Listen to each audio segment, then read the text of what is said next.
Wait a minute, was this a different episode of Raw? I think I'm dreaming. This can't be real. I feel like I'm in a simulation. After it being so repetitive, I don't buy it, man. This ain't real. I can record myself swinging my dingly dongly, playing with my balls, post it on YouTube while singing John Cena's theme song. It finally had some story development, sense of urgency. Maybe the low ratings got to WWE, but I was enjoying myself watching this episode. And the story repeats. I feel like an abused partner, but maybe he can change. People, maybe he can change. People, welcome to another Raw review. There's a lot to talk about. We'll also look into your hot takes. New segment on the show. Make sure to subscribe to the channel so you can be in my videos. Don't miss these community posts. So let's get into it. Roman Reigns kicks off this episode of Raw. Huge ovation. In general, the crowd was actually pretty good in this episode. Before he could actually say anything, Paul Heyman and Bronson Reed interrupt. Got any shoes? Roman Reigns, boy, do you got any shoes? Because my Ulafala Shulafala could use some Roman shoes. Heyman says Reigns has never been stretched out in his entire life. Not in football, not in his career, until Reed did it. Reed takes the microphone, brings up Reigns' father Sika and Uncle Afa, saying even they were never stretched out in their 45-year careers, and questions how would they feel about Roman Reigns' humiliation. That is actually pretty strong. You know, if you're trying to build Bronson Reed, the fact that he stretched out Roman Reigns, which is not even factually true. I'm pretty sure during this 59-year-old rivalry between Roman Reigns and Brock Lesnar, something along those lines must have happened. I'm not buying that shit, but whatever. We have short memories. I feel like WWE did a decent job by actually, making Bronson Reed look strong. You didn't know my father or my uncle. Paul Heyman did. His father would tell him to fight him now, and he calls Paul Heyman a coward. Heyman confirms it will be Roman Reigns versus Bronson Reed in an Australian street fight this Saturday in Perth. Reigns accepts confidently. Reigns calls them bitches for leaving, and we got a big brawl because Bronson Reed ain't gonna take any of that. In the end, Roman Reigns stands tall, everybody's chanting OTC. I mean, it makes sense, he's the babyface in the story. And how are we feeling about Roman Reigns versus Bronson Reed again? Normally, I would complain, and I am a little bit disappointed it's not going to be Braun Breaker versus Roman Reigns. Like, just do this match already. This is the match people are wanting for, especially because Crown Jewel is like a showcase premium live event. Like, none of it truly matters, but we have some, like I've said, not dream matches, showcase matches. But I thought about it, and the previous match we got between Bronson Reed and Roman Reigns was actually really, really good. And this is just possibly my opinion, but I'm sure most of you will agree.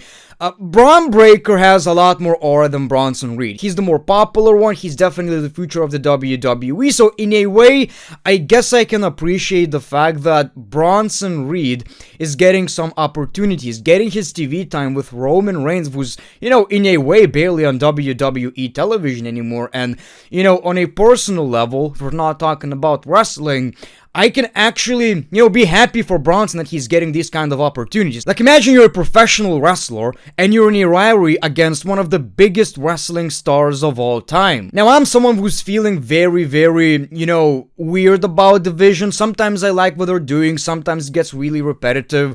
This was pretty good, and I like how this segment was pretty much straight to the point, no BS, match got announced. But it's really going to be interesting to see how WWE are going to book this match. Will Bronson Reed lose against Roman Reigns? Even if it's going to take some shenanigans, maybe Bronson Reed should take the W right now. Even if it's because of Braun Breaker, and then we build Roman Reigns versus Braun Breaker because Braun Breaker is the cause of Roman Reigns' loss. That kinda rhymed, didn't it? Oh my god, I'm on fire today! Also, the fact that this is going to be a street fight is pretty exciting. Y'all know I like stipulation matches. When I look at these premium live events, I always complain about how every match is the same, and I do be loving that variety. Asuka wants Kairi Sane to fight Io Sky. She told that to Adam Pearce. Kairi doesn't want to do that. We're still family. Asuka slaps Kairi in the face. The story they're trying to tell is that Asuka is a manipulator. All of this is happening because she has an agenda.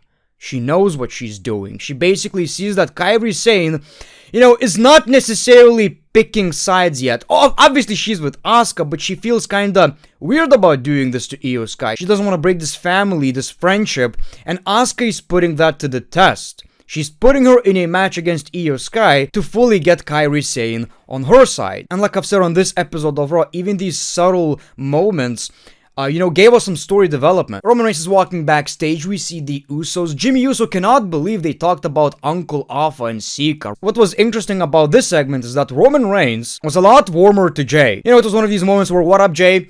And Jimmy. That's how it felt, really. What was also interesting is that Jimmy says, at Crown Jewel, Jay interrupts and says, I got you. Not we, so there's this tension between the Usos. Roman Reigns says Jay isn't holding things down. Who is speaking at the top hour? Jay says CM Punk. Reigns says, interesting. Jay knows what he has to do and walks off. Reigns says, what is the problem in him from not taking advice from me? In this whole storyline, the most interesting thing is Roman Reigns' involvement. Like, sometimes I struggle to understand what he's trying to achieve, but the vibe I'm getting is that he's this older, wiser brother. Is he trying to separate the Usos? I don't necessarily understand separating the twins, man. Like, well, how you can't do that shit. This is evil. But I guess the message is Roman Reigns is basically telling Jay you need to focus on yourself. You wanna get that world championship, the Usos is no more. You gotta care about your own ass. I could be totally wrong about this, but it also kind of feels like there's this story of Roman Reigns versus CM Punk, locker room leader rivalry or something along those lines. Like, there's some jealousy, there's some competition between who's the top guy in the WWE, or at least on Raw. Also on the show, we got Maxine Dupree versus Becky Lynch. This absolutely shocked me, people. Looked like filler. Looked like something I ain't even gonna talk about because I don't need to talk about it, right?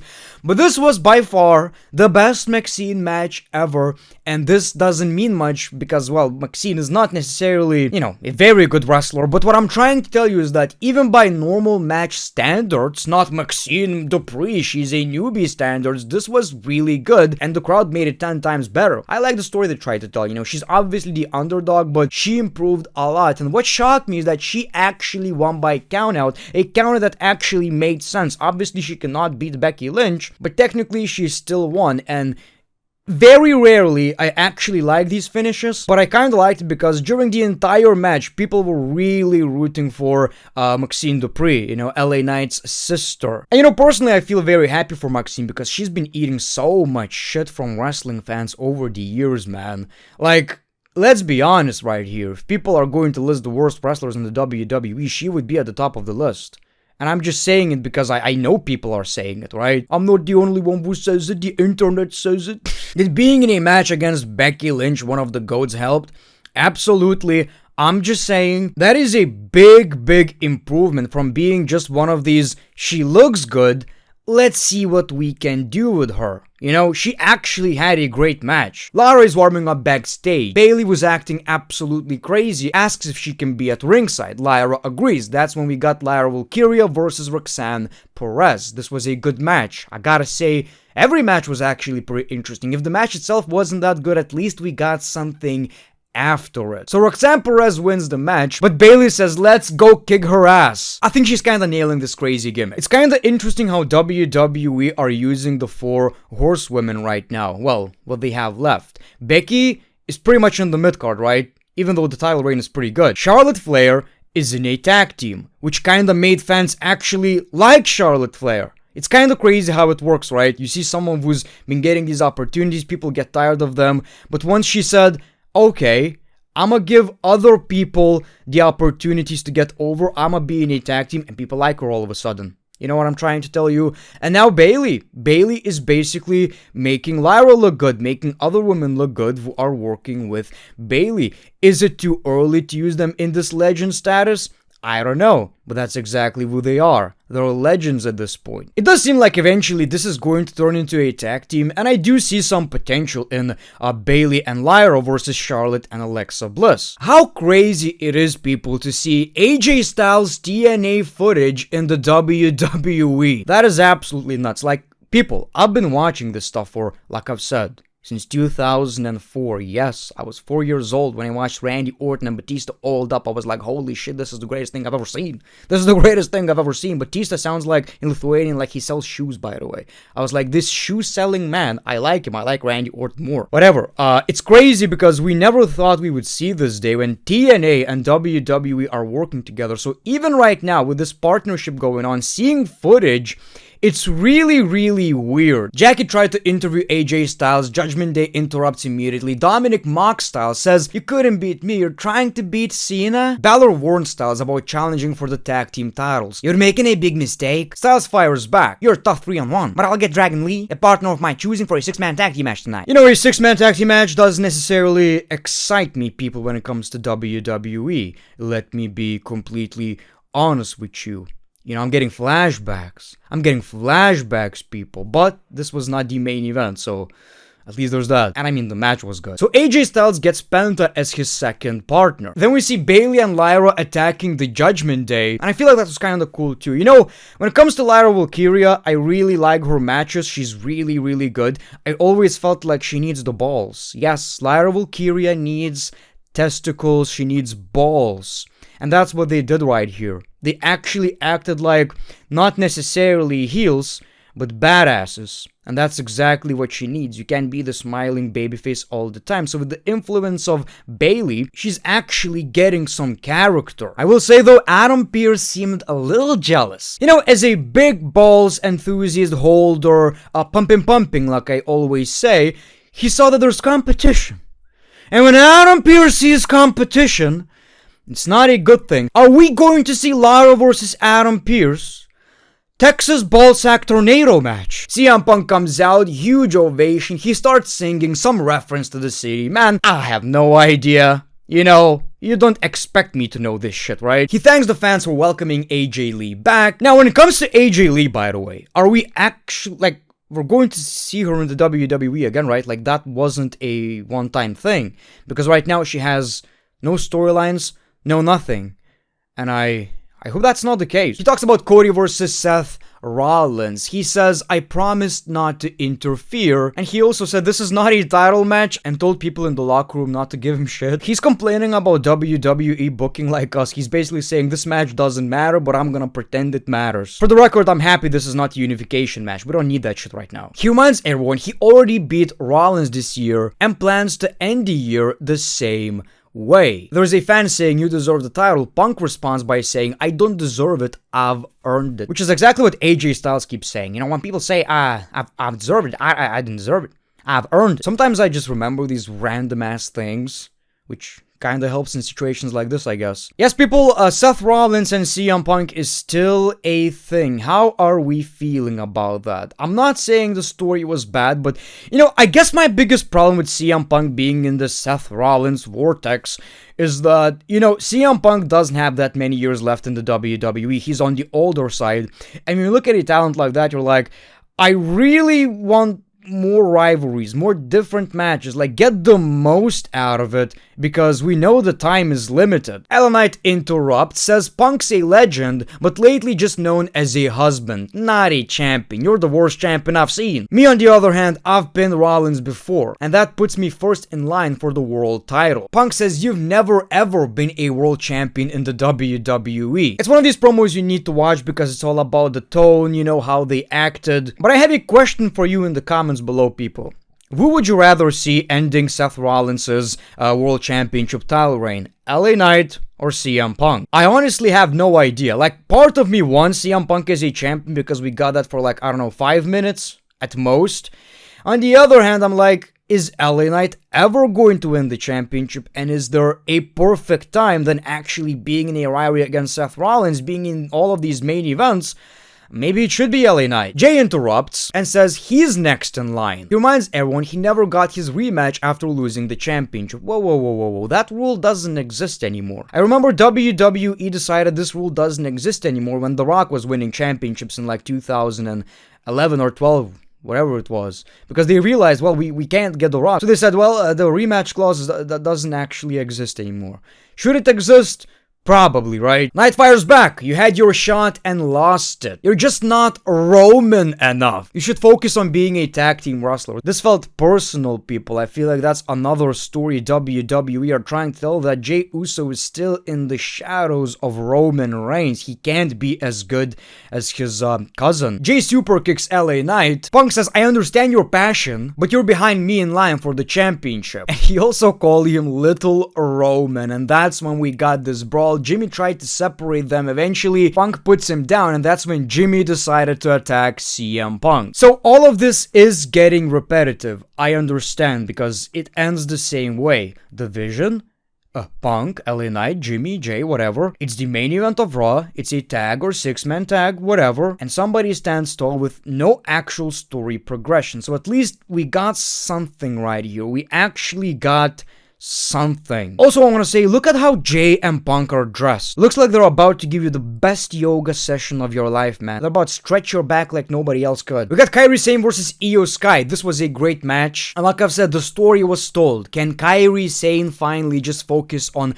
being a teammate to Asuka and, you know, not focus on Io Sky anymore, because this family is broken. We need to focus on ourselves. Io is out of this family. So Asuka costs Io Sky the match, and Kairi Sane finally embraced it. So basically, at Crown Jewel, we don't need to expect Kairi Sane, you know, out of focus. I don't want to hit Io, I still want to be friends. Like, now they kind of made it clear. Asuka's plan worked. Kairi is fully on Asuka's side, and Asuka's mind games worked, people. She doesn't need to worry about Kairi Sane not fully committing to the match. Backstage, Becky Lynch is complaining. She's pissed off that she lost against Maxine. Who is she? Then we see Rollins and Paul Heyman. He says, I have to win Saturday, but what if I don't win? Heyman says, you are going to win, but what if I don't win? You need to tell me this. Honestly, you'd lose the locker room, you'd lose Braun Breaker's and Bronson Reed's faith and what we've built. But Rollins had enough of this shit. He actually pushed Paul Heyman and said, what about you?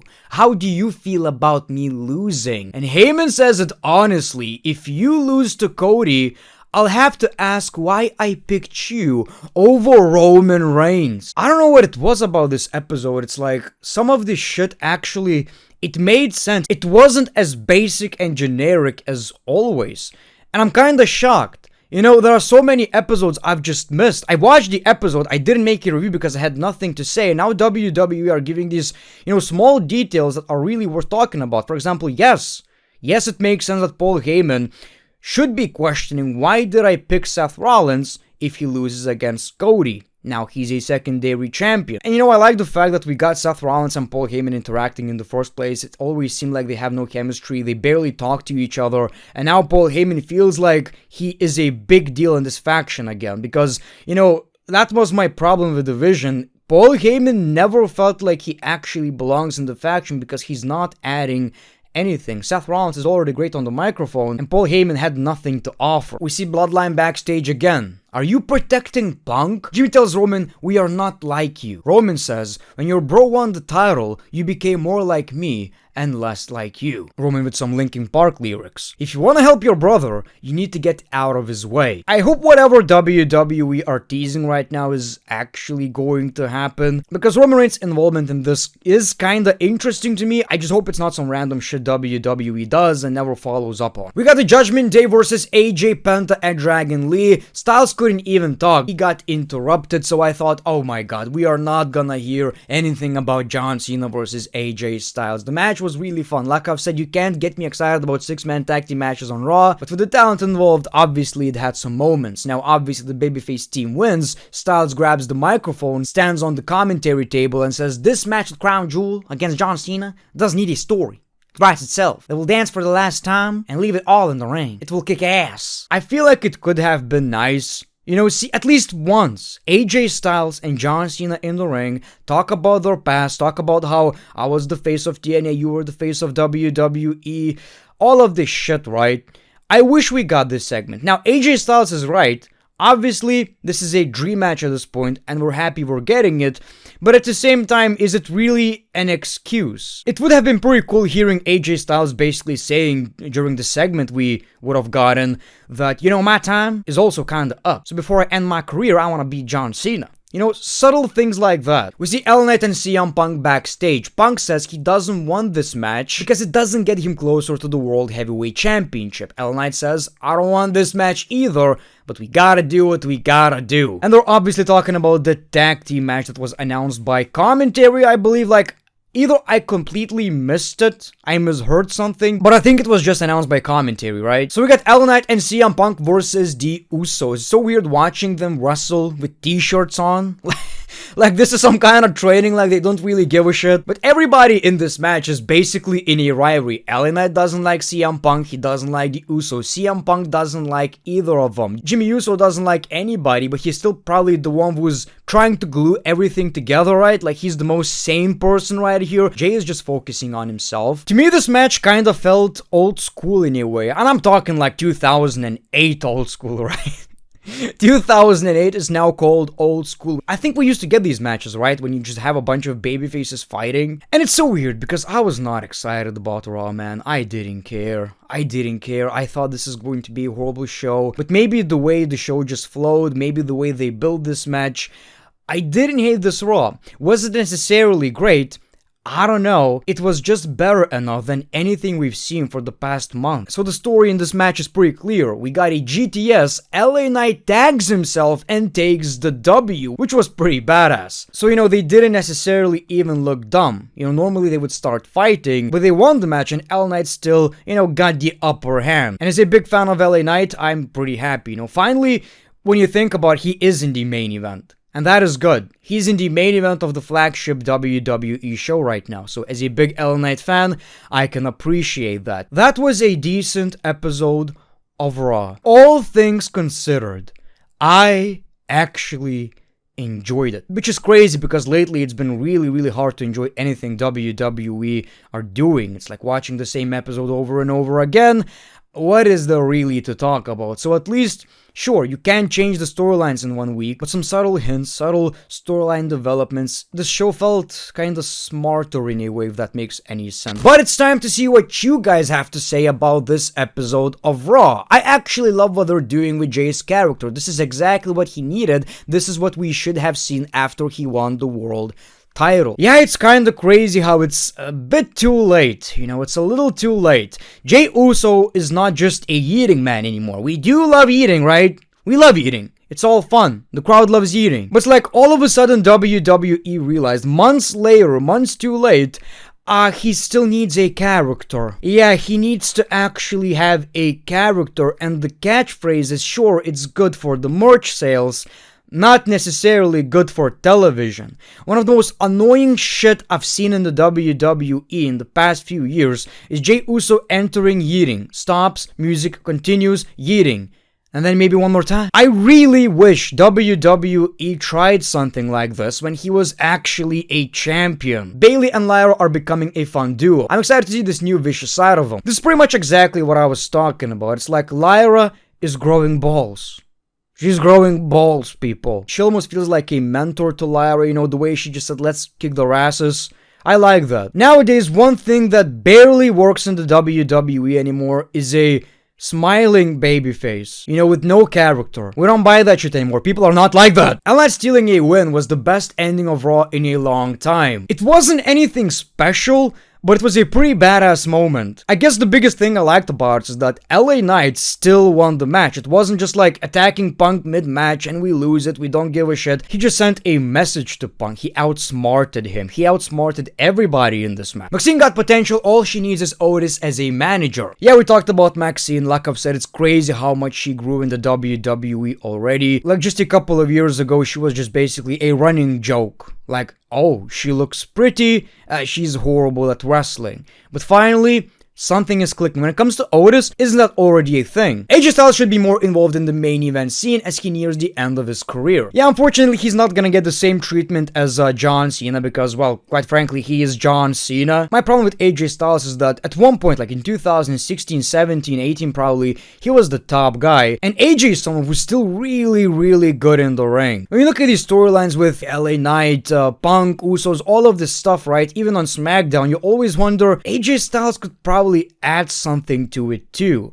And now he's just kinda, downgraded to being in a mid-card. Jimmy is good, but doesn't have something that makes him stand out yet. Love the videos. Thank you very much. It's kinda crazy how, wrestling works. Let me explain why Jay is the more popular one. Because Jimmy got injured, and that's when WWE decided to go with the Roman Reigns versus Jay storyline. If Jay was the one who got injured, maybe Jimmy would be doing the eating right now. Maybe he would be the former world heavyweight champion, because I don't see a world where Jimmy Uso is less talented than Jay Uso. I think they're pretty equal in a way. At least we got some changes in the final moments. No more returns or shenanigans. This definitely felt refreshing. But it also raises a question.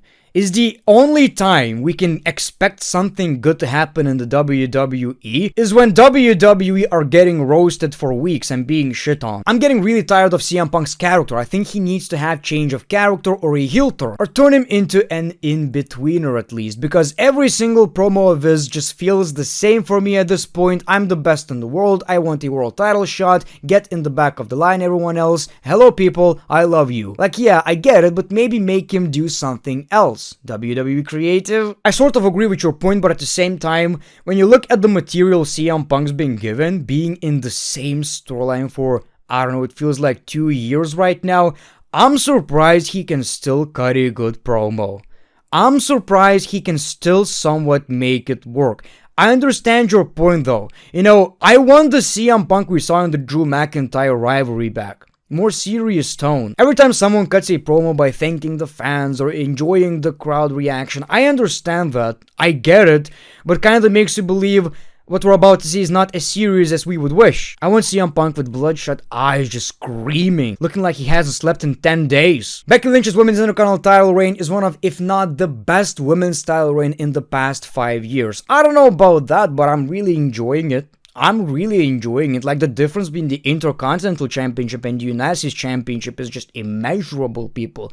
Immeasurable. What she did to that championship is absolutely beautiful. She's a better champion, in my opinion, than Tiffany Stratton. She's a better champion, well, so far than Stephanie Booker, but that would be kind of unfair. She just won the championship. She is the best women's champion in the WWE right now. The promos work most of the time. The matches are always great. She treats that championship like it's the biggest thing you can win in the WWE, and that always helps the championship. When I think about it, that's how eventually people cared about the men's Intercontinental Championship, treating it like it matters that much. Today's Raw was good, but I don't see myself watching it nowadays. Not like sharing this one because this feels kinda sad anyway.